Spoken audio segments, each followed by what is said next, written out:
Rural పరిధిలోని 31వ డివిజన్లో పెద్ద ఎత్తున అభివృద్ధి కార్యక్రమాలు నిర్వహిస్తున్నామని నెల్లూరు రూరల్ ఎమ్మెల్యే కోటంరెడ్డి శ్రీధర్ రెడ్డి పేర్కొన్నారు. స్థానిక సంతోష్ నగర్లో 35 లక్షల రూపాయలతో వివిధ అభివృద్ధి కార్యక్రమాలను ప్రారంభించారు. నెల్లూరు రూరల్ నియోజకవర్గ పరిధిలోని రోజుకు విస్తరిస్తున్న నేపథ్యంలో ఈ ప్రాంతంలో మరిన్ని అభివృద్ధి కార్యక్రమాలకు శ్రీకారం చుట్టామన్నారు. ఈ కార్యక్రమంలో క్లస్టర్ ఇన్ఛార్జ్ మన్నేపల్లి రఘు, స్థానిక కార్పొరేటర్ బత్తెల మంజుల, బత్తెల కృష్ణ, మాజీ ఏఎంసీ చైర్మన్, డివిజన్ అధ్యక్షుడు కోకటి హరిబాబు తదితరులు పాల్గొన్నారు.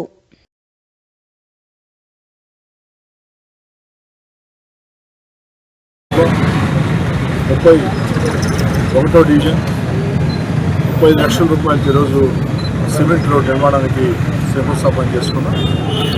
వేగవంతంగా పూర్తి చేసి నాణ్యత ప్రమాణాలతో ప్రజలకు అందిస్తామని మాట ఇస్తూ తెలుగుదేశం పార్టీ కూటమి అధికారంలోకి వచ్చిన తర్వాత చంద్రబాబు నాయుడు గారు ముఖ్యమంత్రిగా నెల్లూరు రూరల్ నియోజకవర్గంలో 31వ డివిజన్కి కేవలం 31వ డివిజన్కి ఖర్చు చేసిన నిధులు అభివృద్ధి కార్యక్రమాల కోసం అక్షరాల 7 కోట్ల రూపాయలని చెప్పని మీ అందరి ముందు కూడా ఇది చరిత్ర ఎరుగైన అభివృద్ధి. నెల్లూరు రూరల్ చరిత్రలో మీరు చాలా కాలంగా చూస్తూ ఉన్నారు.